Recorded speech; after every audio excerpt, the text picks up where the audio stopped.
बिस्मिल्लाहिर्रहमानिर्रहीम। आज का जो हमारा टॉपिक है,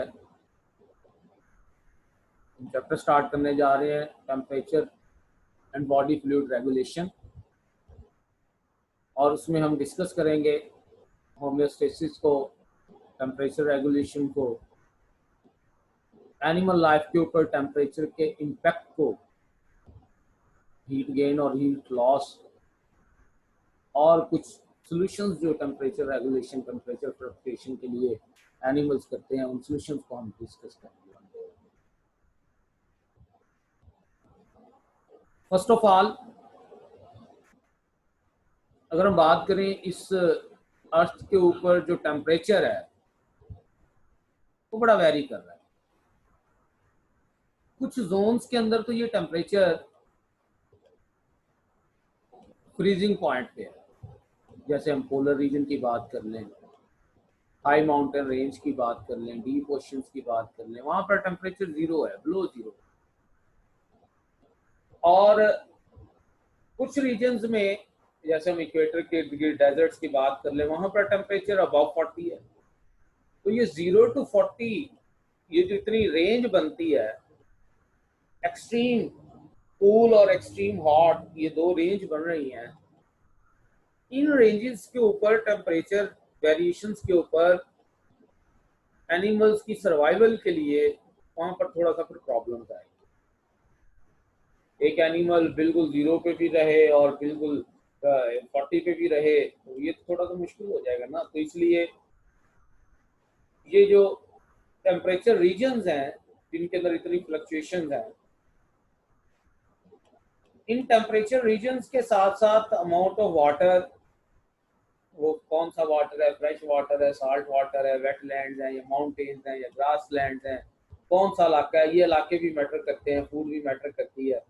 तो मुख्तलिफ एरियाज बन जाते हैं, टेम्परेचर जोन्स बन जाते हैं। ये हाई टेम्परेचर जोन है, ये लो टेम्परेचर जोन है, ये मॉडरेट टेम्परेचर जोन है, ये टेम्परेट रीजन है, मुख्तलिफ जोन बन जाते हैं। और एनिमल्स जो है उन्होंने अपने आप को कॉलोनाइज कर लिया है इन मुख्तलिफ जोन्स के अंदर। जो एक एनिमल रह रहा है बिल्कुल फ्रीजिंग जोन में, उसने अपने अंदर ऐसी मॉडिफिकेशन की हुई है कि वो अपने बॉडी टेम्परेचर को इस जोन के मुताबिक मेंटेन रख सके। जो बहुत हाई टेम्परेचर वाले जोन में रह रहा है उसने वहां पर वैसी अडेप्टेशन की हुई है, जो मॉडरेट जोन में रह रहा है उसने वैसी अडेप्टेशन की हुई है। तो इसका मतलब है हर एनिमल ने अपने इंटरनल बॉडी टेम्परेचर को एक मेंटेन रखने के लिए, रिलेटिव कांस्टेंट रेंज में रखने के लिए, फेयरली कांस्टेंट रेंज में रखने के लिए अपने आप को कॉलोनाइज किया हुआ है उस प्लेस के ऊपर, और मॉडिफिकेशंस की हुई है। कॉलोनाइज किया हुआ है और मॉडिफिकेशंस की हुई है। वो मॉडिफिकेशंस क्या क्या हैं वो आगे हम डिस्कस भी करेंगे, लेकिन एक चीज़ तो हमने ये डिस्कस कर ली कि ये ज़रूरी है कि हर एक एनिमल अपने टेम्परेचर को एनवायरनमेंट के मुताबिक एडजस्ट रखे, एक रेंज में रखे, या एग्जैक्ट उसी तरह का अगर उसने रखना है जैसे एनवायरनमेंट का है, तो वो भी एक मॉडरेट टेम्परेचर जोन में जा होकर रहेगा। एक एनिमल के अंदर जो उसके सेल्स का टेम्परेचर है वो डेफिनेटली उसके मेटाबॉलिक प्रोसेसेस को अफेक्ट करता है। एक एनिमल वो ज्यादा ग्रो करेगा जो कि अपने सेल्स को ज्यादा वार्म रखेगा। ठीक है, ख्याल करते हैं जो ज्यादातर जूलॉजिस्ट हैं वो यही बिलीव करते हैं कि ये जो हायर एनिमल्स के अंदर होम्योस्टेटिक कंडीशन रखने की, जो कांस्टेंट मेंटेनेंस रखने की जो एबिलिटी आई हुई है, ठीक है, ये एक मेजर रीजन है एवोल्यूशनरी सक्सेस की। ठीक है, तो ये जो एबिलिटी है बॉडी टेम्परेचर को कंट्रोल रखने की, that is the thermoregulation. Therm heat regulation, regulate करना, कंट्रोल रखना, that is the maintenance of temperature. कौन सा टेम्परेचर? Body temperature. ठीक है, तो इसमें नर्वस कंट्रोल भी आएगा, एंडोक्राइन कंट्रोल भी आएगा, रेस्पिरेटरी मैकेनिज्म भी आएंगे, सर्कुलेटरी सिस्टम भी इन्वॉल्व होगा, मस्कुलर एक्टिविटीज भी इन्वॉल्व होंगी। तो टेम्परेचर मेंटेनेंस करना एक एनिमल का ये थर्मोरेगुलेशन।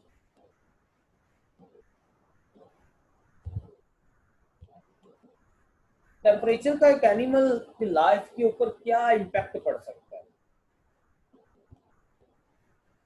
क्या किस तरह से टेम्परेचर एक एनिमल के ऊपर असरअंदाज होता है। अगर हम इस हवाले से बात करें कि एक एनिमल के ऊपर किस तरह से टेम्परेचर असरअंदाज हो रहा है, तो उसमें एक एनिमल जो है उसका जो मेटाबॉलिज्म है that is very sensitive to temperature changes. एक एनिमल के जो एंजाइम्स हैं वो एंजाइम एक ऑप्टिमम टेम्परेचर पे काम करते हैं। अगर ये टेम्परेचर ऑप्टिमम है तो ये तो एक एनिमल की ग्रोथ के लिए, एक एनिमल के फंक्शन के लिए कमाल है। जब मेटाबॉलिक रेट ज्यादा होगा, सेलुलर एक्टिविटी ज्यादा होंगी, तो उसकी वजह से टेम्परेचर भी राइज होगा। और अगर ये टेम्परेचर राइज होते होते अबव ऑप्टिमम चला जाए तो फिर वही टेम्परेचर जो पहले फायदा दे रहा था वो क्या करेगा, that will cause the denaturation of enzymes. और जब एंजाइम डीनेचर होंगे उसकी जो 3 डायमेंशनल शेप है वो भी डिस्टर्ब होना शुरू हो जाएगी। तो एक एनिमल की एक्टिविटी जो पहले ज्यादा हो रही थी वो कम हो जाएगी, ठीक है, वो एनिमल की एक्टिविटी फॉल हो जाएगी। तो ये जो एंजाइमेटिक एक्टिविटी है ये टोटली ऑप्टिमम टेम्परेचर के ऊपर लीड कर रही है। तो इसका मतलब है कि एनिमल की कोशिश होगी कि वो अपने एंजाइम्स को ऑप्टिमम कंडीशंस देने के लिए एक ऐसे हैबिटेट में रहे जहां पर टेम्परेचर उसके एंजाइम्स के लिए ऑप्टिमम। अगर हम बात करें डाइजेस्टिव सिस्टम की एग्जांपल ले लेते हैं, ट्राउट के डाइजेस्टिव सिस्टम की। तो एक ट्राउट के डाइजेस्टिव सिस्टम में जो डाइजेस्टिव एंजाइम्स हैं वो digestive enzymes about 10 degree Celsius पे काम कर रहे हैं। उसकी निस्बत एक ह्यूमन, उसके एंजाइम्स 37 डिग्री सेल्सियस पे काम कर रहे हैं। तो अब ट्राउट तो 37 में नहीं ना फिर रहेगी, ट्राउट तो ऐसे टेम्परेचर वाले जोन में ही रहेगी जहां मैक्सिमम टेम्परेचर रेंज उसकी वो अबाउट 10 ही हो, 10 से थोड़ी बहुत, जिसको वो मेंटेन कर सकते हो। अगर वो ट्राउट गर्म पानी में रहना शुरू कर सके, वो तो एंजाइम्स के सर्वाइव ही नहीं कर सकते। ऐसी हमें फ्रीजिंग टेम्परेचर पे रहना और उसी टेम्परेचर के ऊपर एडजस्ट करना वो जरा ज्यादा मुश्किल हो जाएगा। तो ये जो हाई टेम्परेचर है ना, ये इवन न्यूक्लिक एसिड के साथ लगी हुई प्रोटीन्स को भी डीनेचर कर सकते हैं। और जो लो टेम्परेचर है ये मेम्ब्रेन्स की फ्लूइडिटी के ऊपर असरअंदाज होते हैं, ये उस फ्लूइड को सॉलिड कर देते हैं, क्रिस्टलाइन कर देते हैं, जिसकी वजह से सारे ट्रांसपोर्टरी मैकेनिज्म वो अफेक्ट हो सकते हैं।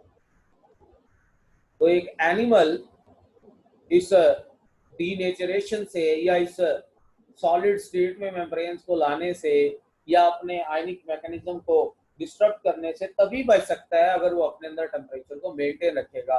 और इसको टेम्परेचर को मेंटेन रखने के लिए फिर इसको हीट गेन और हीट लॉस में बड़ा बैलेंस रखना पड़ेगा। उसकी कोशिश होगी कि अगर उसका बॉडी टेम्परेचर फॉल हो रहा है तो वो हीट गेन करना शुरू कर दे, अगर उसका टेम्परेचर इंक्रीज हो रहा है तो वो हीट लॉस करना शुरू कर दे। एक एनिमल का जो बॉडी टेम्परेचर है वो बराबर होता है उस टेम्परेचर के जो उसने मेटाबॉलिज्म के थ्रू प्रोड्यूस किया और जो उसने एनवायरनमेंट से गेन किया, और उसमें से माइनस करते वो टेम्परेचर जो उसने एनवायरनमेंट को लॉस किया। तो एक एनिमल बॉडी टेम्परेचर बराबर होगा heat produced by metabolically plus heat gain from the environment minus heat loss from the environment. अब वो हीट गेन और हीट लॉस कैसे करनी है, उसके मुख्तलिफ वेज हैं। हम यहाँ पर 4 मुख्तलिफ वेज डिस्कस करेंगे जिसके थ्रू एनिमल्स हीट गेन और हीट लॉस कर रहे हैं। वो वेज कौन कौन से हैं? उनमें कंडक्शन आती है, उनमें कन्वेक्शन आती है, उनमें एवापोरेशन है और उनमें रेडिएशन है। हम वन बाय वन चारों को डिस्कस करते हैं। कंडक्शन क्या है? ये एक एनिमल के सरफेस का एनवायरनमेंट के मॉलिक्यूल्स के साथ डायरेक्ट ट्रांसफर है। ठीक है, हीट का डायरेक्ट ट्रांसफर एनवायरनमेंट के मॉलिक्यूल से बॉडी सरफेस। ये हमेशा हाई से लो की जानब आएगी। जैसे हम बात करें कि अगर हम ठंडी जमीन के ऊपर बैठ जाएंगे तो हमारी हीट लॉस होगी कंडक्शन के थ्रू। अगर हम एक वार्म प्लेस पे बैठ जाएंगे तो हमारी जो हीट है वो गेन होगी कंडक्शन के थ्रू। गर्म चीज के ऊपर हाथ लग जाए तो वो जो गर्म चीज है उससे हीट हमारे जिस्म में फ्लो होगी और हमें वो बड़ी गर्म महसूस होगी। ये कंडक्शन, डायरेक्ट हीट ट्रांसफर। एक कन्वेक्शन है। कन्वेक्शन है हीट की transfer through air. Body surface के ऊपर एयर की मूवमेंट या किसी लिक्विड की मूवमेंट। जैसे हम ठंडे पानी में स्विमिंग शुरू कर दें तो हमारी बॉडी हीट लॉस होगी and that heat loss into water, that is through convection. क्योंकि वो जो ठंडा पानी है ना वो हमारे जिस्म के ऊपर फ्लो कर रहा है। ये जैसे सर्दियों में ठंडी हवा चली और उस ठंडी हवा चलने की वजह से हमारी बॉडी हीट वो उस हवा के अंदर लॉस होना शुरू हो। ठीक है, तो इसमें अगर वो जो कूलर एयर है वो हमारे जिस्म के ऊपर गुजरेगी तो हमारी हीट लॉस होगी, और अगर जो है वो वार्म एयर हमारी बॉडी के ऊपर से गुजरेगी तो हमारी हीट गेन हो जाएगी। तो सर्दियों में हम हीट लॉस कर रहे होते हैं कन्वेक्शन के थ्रू हमारी स्किन साइड से। इसीलिए हमारी कोशिश होती है कि हम अपना सरफेस एरिया कम से कम कर लें। तो हवा चलेगी, सर्दी लगेगी, बड़ी इकट्ठे होकर बैठ जाएंगे। इस तरह से जो एक एनिमल है वो अपनी हीट लॉस करवा रहा है एवापोरेशन के थ्रू। ठीक है, ये लॉस ऑफ हीट है। एवापोरेशन इसमें खास तौर पर एनिमल्स और मैमल्स में हम बात करेंगे, इसमें चिंपैंजी, हॉर्स वगैरह भी आ जाता है, ह्यूमन भी आ जाते हैं। उनके अंदर स्वेट ग्लैंड, ये जब स्वेटिंग करते हैं तो जब वाटर मॉलिक्यूल रिलीज होते हैं बॉडी से, तो जब वाटर मॉलिक्यूल एस्केप करते हैं तो वो वाटर जो मॉलिक्यूल सरफेस से एस्केप कर रहा होता है in the form of gas, in the form of vapours, वो अपने साथ क्या कर रहा होता है? हीट लेके जा रहा होता है। सरफेस से हीट को एस्केप कर रहा होता है।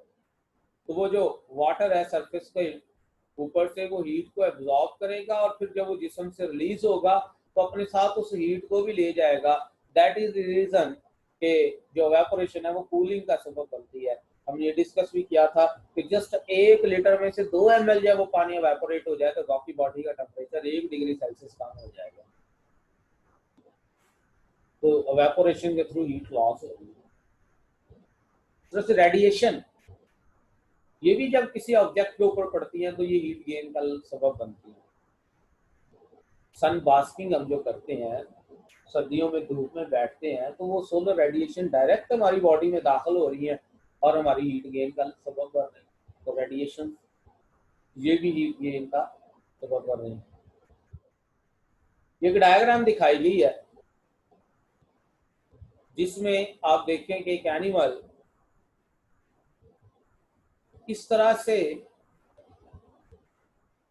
कंडक्शन करवा रहा है, डायरेक्ट हीट गेन कर रहा है या लॉस कर रहा है into the body from the surface, या कैसे जब मूविंग एयर गुजरती है उसकी बॉडी से तो कन्वेक्शन हो रही है, या कैसे ये रेडिएशन जो है उसको पड़ रही है, या कैसे वो जो है वो अपने रेस्पिरेटरी ट्रैक से एवापोरेशन करवाते हुए हीट लॉस कर रहा है। तो ये मुख्तलिफ वेज है एक एनिमल के अंदर हीट गेन के और हीट लॉस के।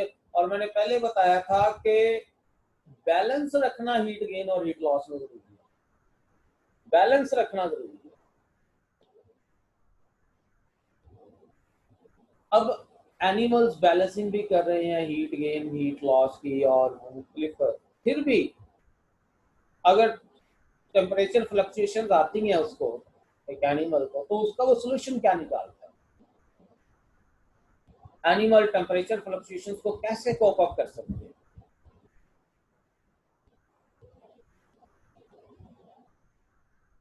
तो अगर हम एनिमल्स की बात करें तो एक एनिमल्स अपने फिजियोलॉजिकल प्रोसेसेस के थ्रू थर्मल वेरिएशन को कोप अप कर सकते हैं। ठीक है, मसलन अगर जरूरत पड़ी तो स्वेटिंग ज्यादा कर दी, जरूरत पड़ी स्वेटिंग कम कर दी, जरूरत पड़ी तो थर्मोजेनेसिस ज्यादा करवा दी, शिवरिंग करवा दी। ठीक है, तो एक तो एनिमल ऐसी प्लेस में रह सकते हैं, occupy a place in the environment जहां पर टेम्परेचर कांस्टेंट ही रहे, थर्मल वेरिएशन ना आए, ताकि उनकी फिजियोलॉजिकल प्रोसेसेस को वो असरअंदाज न करें। तो ये तो एक हैबिटेट पॉइंट ऑफ व्यू से पॉइंट आ गया। या फिर क्या है कि जो फिजियोलॉजिकल प्रोसेस हैं उनके अंदर अडेप्टेशन आ जाए कि वो टेम्परेचर रेंज को कैपेबल करें, या फिर क्या है कि वो अपनी हीट जनरेट कर लें। मीन या तो ऐसे एनवायरनमेंट पे रहे जहां पर टेम्परेचर फ्लक्चुएशन इतने ज्यादा ना हो, या फिर क्या हो कि वो मुख्तलिफ फिजियोलॉजिकल प्रोसेसेस के थ्रू थर्मोरेगुलेशन करें। जैसे मैंने बात की अभी पहले स्वेटिंग की, या मैंने बात की फास्टिंग की, और भी प्रोसेस। या फिर क्या हो कि वो अपनी हीट को जनरेट कर सकते हो या हीट को ट्रैप कर सकते हो ताकि अपनी बॉडी टेम्परेचर को मेंटेन रखें। तो ये हम आगे मुख्तलिफ मेथड डिस्कस करने लगे हैं कि कैसे एक एनिमल जो है वो हीट जनरेट करता है या ट्रैप करता है। ठीक है, या एक हैबिटेट में रहते हुए कैसे वो अपने टेम्परेचर को मेंटेन रखने की कोशिश करता है। एनिमल्स की दो कैटेगरीज हैं कि वो हीट गेन कर रहे हैं, खुद से बना रहे हैं, या एनवायरनमेंट से ले रहे हैं। दो category, one is the ectothermic, one is the endothermic. Ectotherm वो एनिमल होते हैं जो अपने बॉडी टेम्परेचर को ज्यादा एनवायरनमेंट से ले रहे हैं, अपना मेटाबॉलिक रेट उनका कम है और लेस मेटाबॉलिक रेट की वजह से उनको टेम्परेचर एनवायरनमेंट से लेना पड़ रहा है। एक्टो आउटसाइड थर्म हीट, जैसे मोस्टली रेप्टाइल्स हैं, एम्फीबियंस हैं, फिशेस हैं, इनवर्टिब्रेट्स हैं, ये एक्टोथर्म्स हैं। कुछ इंसेक्ट्स और कुछ रेप्टाइल्स हैं और इवन कुछ फिशेस भी ऐसी हैं जो अपने इंटरनल टेम्परेचर को रेज कर रखती हैं, बढ़ाए रखती हैं, लेकिन वो ज्यादा एनवायरनमेंट से। तो जो एक्टोथर्म है वो ज्यादा जो है वो एनवायरनमेंट के अंदर जब वो मूव करते हैं और ऐसी जगह ढूंढते हैं जो ज्यादा गर्म हो। ठीक है, बहुत ज्यादा ठंडी ना हो कोल्ड स्ट्रेस से बचने के लिए, और इवन बहुत ज्यादा गर्म भी ना हो कि उनको हीट स्ट्रेस आ जाए। तो मतलब मॉडरेट प्लेसेस जहां पर उनका सर्वाइवल, उनका टेम्परेचर, उनको वो ऑप्टिमम टेम्परेचर मिल जाए जो उनको एंजाइम्स के लिए चाहिए। कुछ एनिमल्स एंडोथर्मिक होते हैं जैसे बर्ड्स और मैमल्स, उनका अपना मेटाबॉलिज्म हीट प्रोड्यूस करवा रहा होता है, वो कांस्टेंट बॉडी टेम्परेचर रखते हैं, अपना जो कोर टेम्परेचर है, इंटरनल बॉडी टेम्परेचर है, वो एक रेंज में मेंटेन रखते हैं और वो अपनी इंसुलेशन करते हैं ताकि उनका ये टेम्परेचर जाया ना हो। अपने अंदर फैट्स बनाएंगे, अपने ऊपर फर प्रोड्यूस करेंगे, हेयर प्रोड्यूस करेंगे, इंसुलेशन, ताकि उनका जो कोर टेम्परेचर है वो हाई भी रहे और वो लॉस भी ना हो। तो ये जो एंडोथर्मी है ना, इसने इंटरनल बॉडी टेम्परेचर को स्टेबलाइज किया है, जिसकी वजह से जो बायोकेमिकल प्रोसेसेस हैं, जो नर्वस सिस्टम है, उनके अंदर एक उसमें जो है वो एक हाई लेवल पे जो स्टेडी स्टेट जो है वो डेवलप हो गई है, वो प्रॉपर उनका मेटाबॉलिक रेट हाई हो। तो एंडोथर्मी जो है ये एनिमल्स को ज्यादा वैरायटी के हैबिटेट में अलाउ कर सकती है एज कंपेयर टू एक्टोथर्मी। इस तरह से कुछ एनिमल्स अपने बॉडी टेम्परेचर को एक रेंज में मेंटेन रखते हैं, उनको हम नाम दे देते हैं होम्योथर्म्स। और कुछ ऐसे एनिमल्स होते हैं जो अपने बॉडी टेम्परेचर को वेरिएबल रखते हैं, कभी कम कभी ज्यादा, उनको हम नाम दे देते हैं हिट्रोथर्म्स का। तो जो ज्यादातर एंडोथर्म्स हैं वो होम्योथर्म्स, और जो ज्यादातर एक्टोथर्म्स हैं वो हिट्रोथर्म्स हैं, वो हिट्रोथर्म्स। ठीक है, वो कभी अपने बॉडी टेम्परेचर को कम रख रहे होंगे और कभी ज्यादा कर रहे होंगे अकॉर्डिंग टू एनवायरनमेंट, जो एनवायरनमेंट का टेम्परेचर वही उनका। अब वो जो एंडोथर्मिक एनिमल्स हैं उनके अंदर भी बॉडी टेम्परेचर में कुछ सीजनल चेंजेस आ सकती हैं, जैसे हाइबरनेशन के दौरान अपने टेम्परेचर को उन्होंने और कर लेना होता है, या जो डेली बेसिस पे टॉर्पॉर है उसमें अपने बॉडी टेम्परेचर को वो कम कर लेते हैं। जैसे मैं एग्जांपल देता हूँ हिमिंग बर्ड की या श्रीयूज की एग्जांपल ले लेते हैं मैमल की। इनका बॉडी साइज बड़ा थोड़ा होता है और ये अपने बॉडी टेम्परेचर को हाई रखने के लिए इनको बड़ी मुश्किल है, क्योंकि इनका मेटाबॉलिज्म इतना नहीं बढ़ सकता, इनका वेट 10 ग्राम से भी कम है। तो इतने थोड़े मास होने की वजह से इनको जो हीट चाहिए है जितनी, वो उतनी हीट ये बना नहीं पाते, बनाते हैं लेकिन उतनी बना नहीं पाते। तो ये क्या करते हैं जी, कंपनसेट करते हैं अपने बॉडी एरिया, सरफेस एरिया कम से कम करके वो जो हीट बना रहे हैं ना उसको लॉस नहीं होने देते। लेकिन फिर भी अगर इनको हीट वो पूरी तरह से नहीं मिल पाएगी, ठीक है, तो ये क्या करते हैं, अपने आप को कंटिन्यूसली फीडिंग में ले जाते हैं, फीड करते रहते हैं मुसलसल मुसलसल, ताकि उनका मेटाबॉलिक रेट फुलफिल हो रहे। और अगर उनको फीडिंग नहीं मिलती या नाइट टाइम में हम बात कर लेते हैं, तो उस वक्त तो फिर वो आरसी तौर पर एक डॉर्मेंट की तरह एक स्लीप लाइक स्टेट में चले जाते हैं, that is called as daily torpor. ठीक है, जिसमें उनका बॉडी टेम्परेचर वो सराउंडिंग टेम्परेचर जितना हो जाता है। तो इसका मतलब है कि ऐसे एनिमल्स जो हैं उनको डेली बेसिस पे ही अपने आप को इनएक्टिव स्टेट में लेके जाना पड़ रहा है। ऐसे शेड्यूल्स में भी देखा गया है, डेली इनएक्टिव पीरियड में हो जाते हैं, कुछ सीजनली भी जाते हैं, जैसे हाइबरनेशन देखी गई है कुछ एनिमल। तो एक तो बात ये हो गई कि सोल्यूशन ये निकाला कि अगर टेम्परेचर पूरा नहीं हो पा रहा तो इनएक्टिव हो जाओ, और वो इनएक्टिव स्टेट तौर पर, और अगर वो सीजनल इनएक्टिव स्टेट है तो that is the hibernation. Even some में विंटर स्लीप भी देखी गई है, सर्दियां सो के गुजार।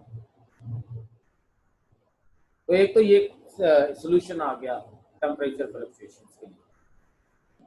इस तरह से कुछ एक्टोथर्मिक एनिमल्स हैं जो अपने अंदर बॉडी टेम्परेचर को एक कांस्टेंट रेंज में रखते हैं, फेयरली कांस्टेंट रेंज में। जैसे कुछ रेप्टाइल्स ऐसे हैं जो सन बास्किंग करते हुए, अपने पॉस्चर को चेंज करते हुए, डे टाइम में अपनी लोकेशन को चेंज करते हुए अपने बॉडी टेम्परेचर को ज्यादा रखने की कोशिश में है। ऐसे ही ट्रॉपिकल रीजन में एम्फीबियंस वो बड़े अबंडेंट है मैमल्स की निस्बत।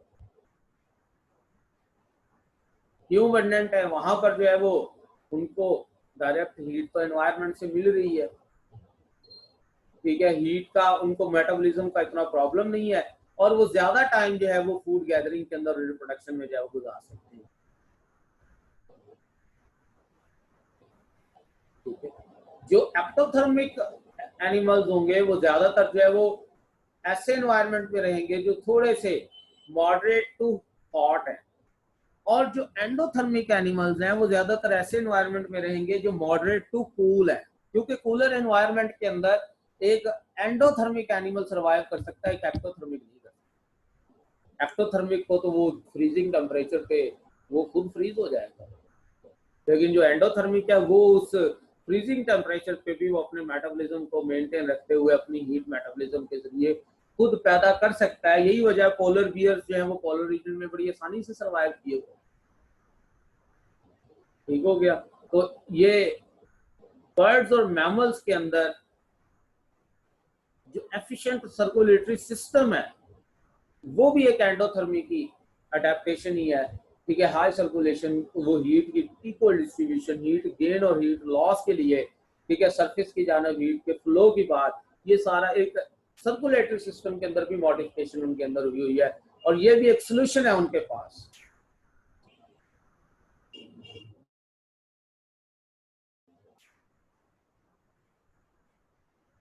इसमें अगर कोई क्वेश्चन हो तो वो आप मुझे व्हाट्सएप कर सकते हैं या आप मुझे जो है वो मेल कर सकते हैं। इंशाल्लाह नेक्स्ट हम इससे आगे जो है वो स्टार्ट